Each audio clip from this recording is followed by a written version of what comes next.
Mutu asala ki parti ango, mouli mounaye eza ko accompagner bangote. Et c'est ça la vérité. Biso, botala nano aw. Ngana benga ki ba cellulaire, ba yaw. Mais tala ba combattant nenge ba tondi si permanence. Hein? Tala nenge ba tondi si permanence. Na ikutu elekelinga. Boyebi ezali nini? Kolo parti na ye. Kolo parti na ye. Alingi œuvre na ye kufate. Ayebi nana za ko servir parti na bosolo.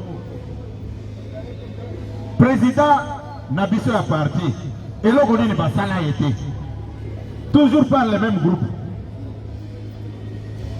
Poste Oya, secrétaire général adjoint, chargé de la diplomatie. Et Zalaka na IDPS na exécutif. Et Zalaka te. Mais le là, mon conseiller Nabiso, Félix Tshisekedi Azalaki secrétaire national aux relations extérieures. Bakenda koluka moninga na bango kuna. Na Danemark, baye na ye, ba bombarder secrétaire général adjoint en charge de la diplomatie. Pour nani, pour président Félix a comme figurant honorable Assel. Oyebi makamboana te. Hein? National divine, oyebi makamboana te. Mais batuana eza musala na bango.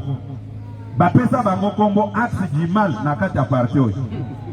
Secrétaire général nini ba combattre te. Vraiment.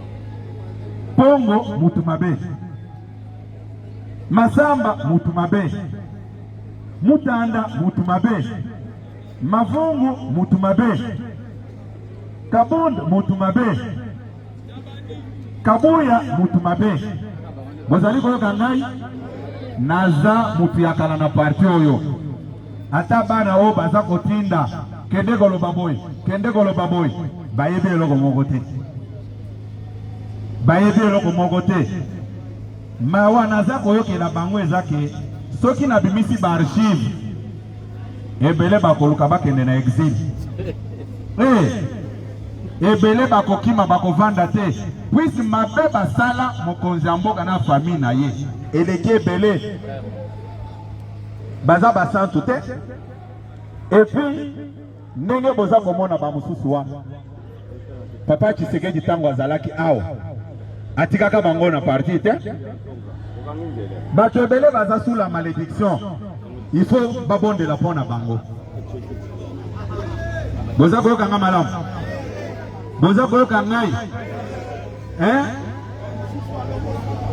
Boza koyoka ndenge bato bazolo bona. Ce sont les hauts cadres de ce parti. Débat ezalaki baseli les a coexisté te. Yango ngai na yawa na lobby selile boyelanga ba rapport ya selile baye nango au parti eza coexisté te. Moi j'étais de bonne foi mais balaksinga motema mabe na bango à l'extrême. Naza quand même responsable ya parti oyo. Mutu akozala te na ba caprice na ye na motema mabe na ye. Lelo bakoma ko décider si vie de presse même par des inconnus.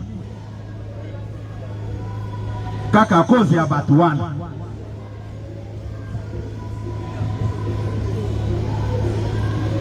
Batu baza komiloba oh biso toza boyeboy ngana koyebisa bino ke nayebi mutu na mutu. Makambo asala na parti nayebi yango. Ngai soki nazalaka na mwa eloko moko kaka boye po babimisa yango. Mabeni ni basali ngate.